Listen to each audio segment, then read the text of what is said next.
So my name's Faye. I'm an A&E consultant. I work in Cheltenham and Gloucester, and I am the lead for mental health in my department, but I also do a few other things. And I think for those of you who very kindly completed a quick survey about sort of job plans and what people are doing, that's not unusual.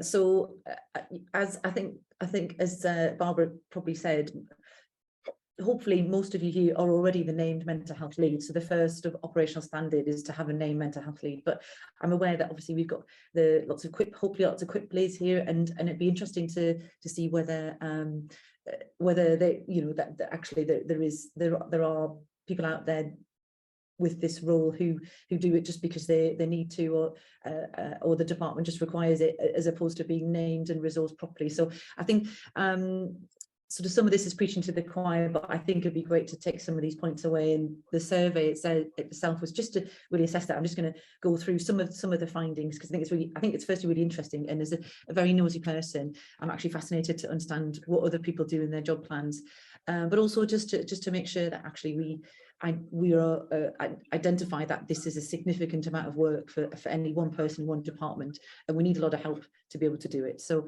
I wasn't going to read through this slide. This is really when I was thinking about what I do for my role. These are the sort of things that I do in my mental health role specifically, and I think lots of other people will have similar or more or less. And then this doesn't include any of the other sort of things that people are doing. I'll just move forward, if I can, and just go through some of the results. And probably some of these aren't a surprise, and some of them may be. But of the people who replied to the sort of survey about what resource they got for their job plan, 40% of people didn't receive any dedicated time in their job plan to be the mental health lead. And I have to say, I have one PA as a mental health lead, but I had to sort of fight for that. And I didn't. 18 months ago, I would have been having conversations saying I didn't get any. The only time I got would have been within my sort of SPA, sort of generic time. And, that was important, but I had to go and demonstrate what I was doing. Of the people who were resourced, there was quite a range of time giving over to it. So 0.5 and a sort of a quarter of a PA. And they were probably the most frequent, sort of most common amount of time people were given. And somebody, and I sort of highlight this one. So there is an individual out there, and I don't know if they're attending today, but who has 2 PAs, and one of those is for mental health, and one of those is also for a broader role within their trust as mental health lead, which I think is really interesting. And I think I'll mention in a little bit about other comments about how working in acute trust as an A&E clinician, actually you may feel like the only person in your trust who's advocating for mental health. So it's interesting. It's interesting, and that resonated with me. So next slide. So as I mentioned, 71% of people also covered other areas. So mental health wasn't the only thing that they were doing. So about 65% of people also covering drugs and alcohol, about 60% of people doing high intensity use, and about 55% of pediatric mental health was included within whatever time that was. The others were things like adolescent mental health, thinking about violence and aggression, safeguarding, adult vulnerabilities, sort of police liaison. And of the people who were doing these additional roles, only 12% of people actually had any time given over to it, any properly resourced time, and that was about half a PA. So yeah, so we're doing a lot of work, and I suspect a lot of people are working way over.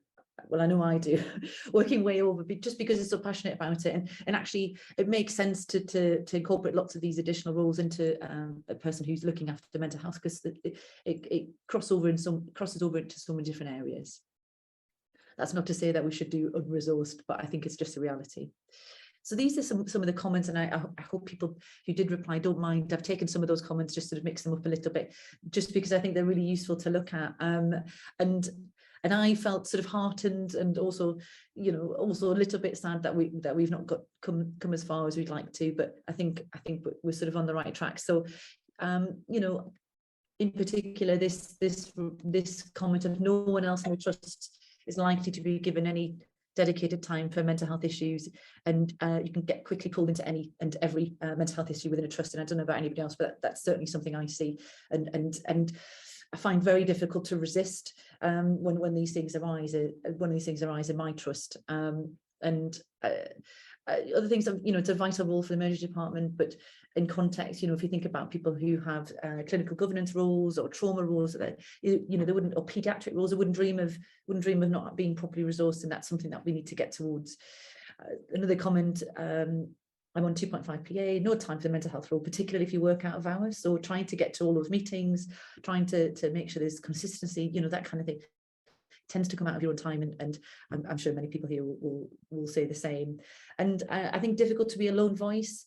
I think we need to recognise that, and I'm lucky at being part of the committee has actually been wonderful, because not only is it great to work with such many people, but to be around people who are really thinking about improving the quality for mental health and emergency medicine. And actually, I don't have a lot to, many of my colleagues don't, and that's a topic that not many people will have a lot to say about, so that's really nice, and hopefully these sort of events and more networking will come out of it. The next slide just really thinks is slightly more positive, and I think what was great was to see some really positive things about shared working, about working together to have work done in parallel.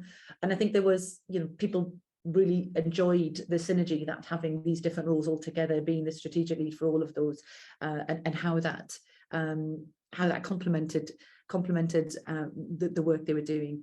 It was really nice to see my trust listens to my voice and wants to improve care and services for patients. So I thought that was really lovely to see, and I have to say that I'd like to get to that point where I feel like that, and I know many others would as well.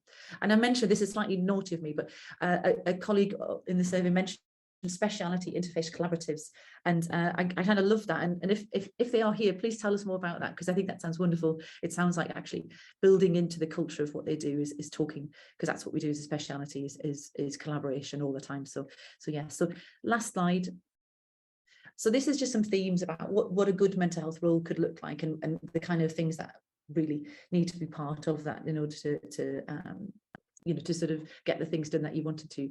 And for me, working with with the nursing team, I mean, they're the eyes and ears of the department. They're the people who be there night and day to provide that sort of one-to-one care for patients, and actually getting senior nursing input to run with that is key. We absolutely need increased time in the role, properly resourced, dedicated time to do this role. And I think for those of you who don't have a named lead or don't have that dedicated time, it's really important to try and go back and advocate for that. Although I know it's really difficult, because if you're anything like my trust, there's not a single penny anywhere. We were talking just before the meeting started about what we would, if we could, what we would recommend, and appear 4 hours a week seems really reasonable amount of time to be able to advocate for. And a few points about acute trust recognising the need for mental health representation from a clinical point of view, but just from a operational point of view, having a trust level role in mental health. I know the CQC, when they think about assessing acute trusts in terms of their mental health, they're looking to see that kind of governance structure and kind of running, and those threads running through the acute services, and that's something we should be looking for. It's a difficult role. You've got to meet with lots of agencies and services, and for me that's part of why I love doing it. I love meeting other people, love working with others, hearing about their perspectives. It's working with patients, with people with lived experience, but it's hard. It makes it harder, doesn't it? And I suppose it's just recognizing that, and the need to be really consistent, to meet really regularly, to really continuously drive all the time. And it was a nice point from a colleague on the survey who'd said, actually, it'd be nice to be able to get to a point where we could provide some support and well-being to our own team, because actually we know that empathy, we all can have empathy fatigue or burnout. It can be really demanding, a really demanding time. The moral injuries that we're viewing every day. So actually it would be nice to think that some time could be given over to looking after ourselves as well. So that was just a few points really to think about, just food for thought really, and I hope everybody enjoys the rest of the session. Thank you.